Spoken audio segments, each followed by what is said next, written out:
नमस्कार दोस्तों, एक बार फिर से बहुत बहुत स्वागत है आप सभी का मेरे YouTube channel AYT India academy पर। दोस्तों, आज की जो वीडियो है, इस वीडियो के अंदर हम सीखेंगे प्रोडक्शन प्लानिंग एंड कंट्रोल कि अगर पीपीसी हमें करना है किसी कंपनी के अंदर, कैसे करें, जो ऑर्डर आ रहे हैं उनको कैसे मैनेज करें, उनकी प्लानिंग कैसे करें और उनकी डिस्पैच कैसे करें। जैसा कि आप लोग जानते हो कि हमने एक सीरीज बनाई है 55 फॉर्मेट सेल सिस्टम, जिसके अंदर हमने sales, PPC purchase, security, store, tool maintenance, production, quality, machine maintenance, HR admin, MIS और एनपीडी, टोटल सारे के सारे हमने डिपार्टमेंट जो हैं इस वीडियो सीरीज के अंदर कवर किए हुए हैं। और इसका एक कोर्स भी हमने अपने ऐप के ऊपर डाला हुआ है। तो उसी सीरीज में ये वीडियो है पीपीसी। तो आज की जो वीडियो है इसके अंदर हम सीख रहे हैं शेड्यूल वर्सेस सप्लाई शीट। तो शेड्यूल वर्सेस सप्लाई शीट के बारे में जानने से पहले हम लोग जानेंगे कि पीपीसी करना क्यों ज़रूरी है, कि आखिर मैंने जो वीडियो है क्यों बनाया।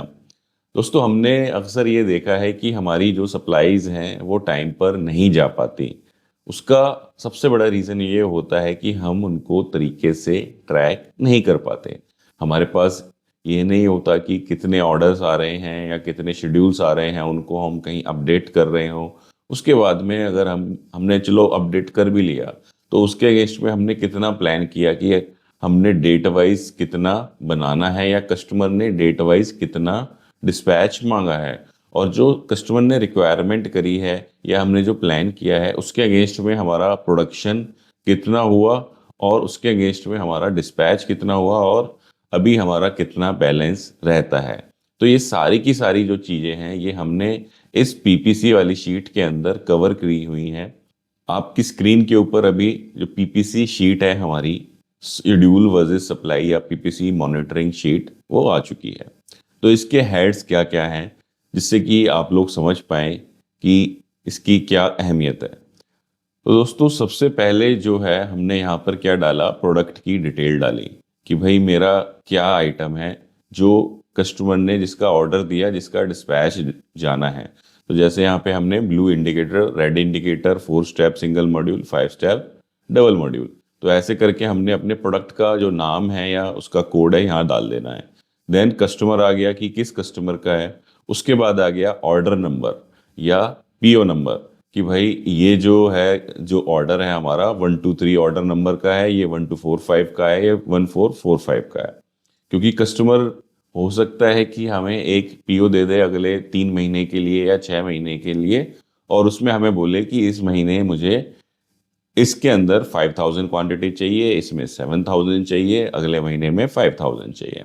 ठीक है। या ऐसा भी हो सकता है कि हमारे जो प्रोडक्ट लाइन ऐसी है कि उसमें छोटे छोटे ऑर्डर्स आते रहते हैं, तो जितने भी ऑर्डर्स आ रहे हैं उनको हमने शेड्यूल वर्सेस सप्लाई शीट के अंदर अपडेट कर देना है। देन आ गया यहाँ पर हमारा ऑर्डर क्वांटिटी की, कितना ऑर्डर आया, 7000, 12,500, 10,000, 5,500। उसके बाद हमने यहाँ डाला स्टॉक कितना अवेलेबल है मेरे पास इस वाले आइटम का। तो हमने यहाँ, जैसे हम प्लानिंग कर रहे हैं मंथ के लास्ट में, अगले महीने की हम प्लान कर रहे हैं। सपोज हमने जून का प्लान बनाना है, तो हमने 29-30 मई में सारा डेटा जो है फीड कर लेना है, और जैसे जैसे ऑर्डर्स आते जाएं उनको नीचे इसमें डालते जाना है। ठीक है। तो अवेलेबल एफजी स्टॉक कितना है मेरे पास उस आइटम का, और डब्ल्यूआईपी स्टॉक कितना है। एफजी हो गया फिनिश गुड, कि मेरे पास तैयार माल कितना पड़ा है, और डब्ल्यूआईपी यानी कि लाइन पे कितना चल रहा है। सपोज ये 7000 का ऑर्डर है और मेरे पास 1000 पीस जो है मेरे पास पड़े हुए हैं। ठीक है। और यहाँ पर हमने डब्ल्यूआईपी में डाल दिए 500 पीस। ठीक है। तो यहाँ पर total quantity required to produce less हो गया। अभी अगर मैं ये हटा देता हूं तो यहाँ पे आ रहा है ये 7000। ठीक है। तो हमने यहाँ पर डाल दिया कि भाई मेरे को ये जो है इसका एफजी जो है 2000 पीस पड़ा हुआ है और ये 500 पीस पड़ा हुआ है। अब है बफर स्टॉक या फिर मिनिमम स्टॉक, कि कुछ आइटम आपके ऐसे हो सकते हैं कि जिनको आप एक मिनिमम आपको स्टॉक रखने की रिक्वायरमेंट है कि भाई इतना पीस मेरे को रखना ही रखना है। तो वो आप यहाँ डाल सकते हो कि मुझे इसका जो बफर है वो 1000 पीस एफजी में और 1000 पीस डब्ल्यूआईपी में मेरा हमेशा रहना चाहिए जिससे मेरी लाइन ना रुके। तो यहाँ पर हमारी नेट क्वांटिटी रिक्वायर्ड फिर से बढ़ गई। ठीक है, अब आप यहाँ देख रहे हो कि प्रोड्यूस क्वांटिटी टिल डेट आ रहा है और डिस्पैच क्वांटिटी टिल डेट आ रहा है, कि इसके अगेंस्ट में हमने कितना बना दिया और कितना अचीव हो गया, और इसके अगेंस्ट में हमने कितना भेज दिया और कितना अचीव हो गया।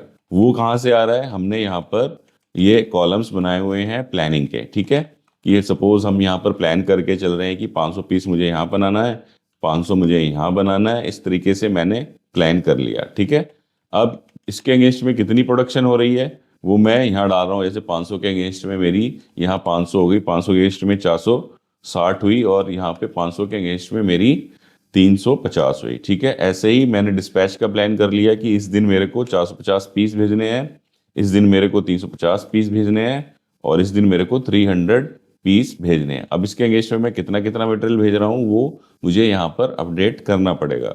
अब जैसे ही मैंने यहाँ पे बोला कि भाई मैंने 450 के अगेंस्ट में 450 डिस्पैच कर दिया, 350 के अगेंस्ट में 350 डिस्पैच कर दिया, और इसके 300 के अगेंस्ट में 300 डिस्पैच कर दिया, तो यहाँ पर ये डेटा अपडेट अपने आप हो रहा है कि भाई क्वांटिटी टिल प्रोड्यूस मेरी 1310 है, बैलेंस जो है 5190 रह गया, और मैंने अचीव जो अभी तक प्रोडक्शन किया है 20% किया है, ये मेरी डिस्पैच 1100 जा चुकी है। अचीव मैंने डिस्पैच कितना किया है अपना 15.7%।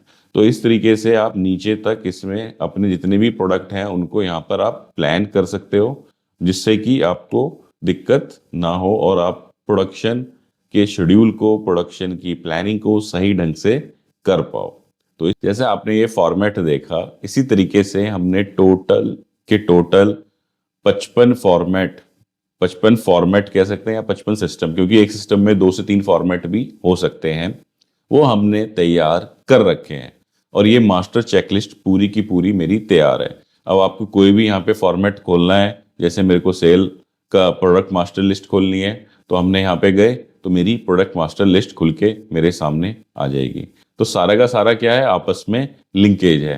तो ये 55 फॉर्मेट जो कोर्स है हमारा, उसके अंदर हमने हर डिपार्टमेंट के डॉक्यूमेंट्स को कवर किया हुआ है, जो मोस्टली आपको इनिशियल स्टेज पे स्टार्ट करने चाहिए। वो होता क्या है कि हम सीधा हवाई जहाज बनाने की बात करते हैं, हम छोटी मोटी बात करते ही नहीं। तो उसमें क्या होता है, वो ना हवाई जहाज बन पाता है, मतलब ना इतना तगड़ा सिस्टम बन पाता है, और ना हम जो बेसिक सिस्टम है जिससे कि हमारी रिक्वायरमेंट पूरी होती है इनिशियल स्टेज पे, वो पूरी हो पाती है। तो इसके अंदर हमने जैसे क्या क्या कवर किया है, सेल्स के अंदर इंक्वायरी मैनेजमेंट, पीपीसी के अंदर master list of product, PPC के अंदर शेड्यूल वाली सप्लाई शीट, उसके बाद परचेज के अंदर अप्रूव्ड वेंडर लिस्ट, परचेज के अंदर material indent PO tracker, security के अंदर gate inward outward register, security में employ gate pass, then store के अंदर स्टॉक रजिस्टर या जो मेरी आईएमएस स्टॉक शीट है, उसके बाद जॉब वर्क और रिटर्नेबल गेट पास का ट्रैकर और रजिस्टर, उसके बाद मटेरियल रिक्विजिशन स्लिप, उसके बाद फिजिकल वर्सेस स्टॉक ऑडिट, उसके बाद non moving item inventory list. Tool maintenance के अंदर हमने डाला है इसके अंदर tool die master, tool maintenance register, tool PM plan, tool die history card, daily and hourly production sheet डाली है प्रोडक्शन में, डीपीआर के डाली है प्रोडक्शन के अंदर, रीवर्क रिजेक्शन रिकॉर्ड डाला है प्रोडक्शन में, tool die list, tool history card. उसके बाद में अगर आए तो मशीन की चेक शीट जो होती है, क्लिट शीट, वो हमने यहाँ पर डाली है।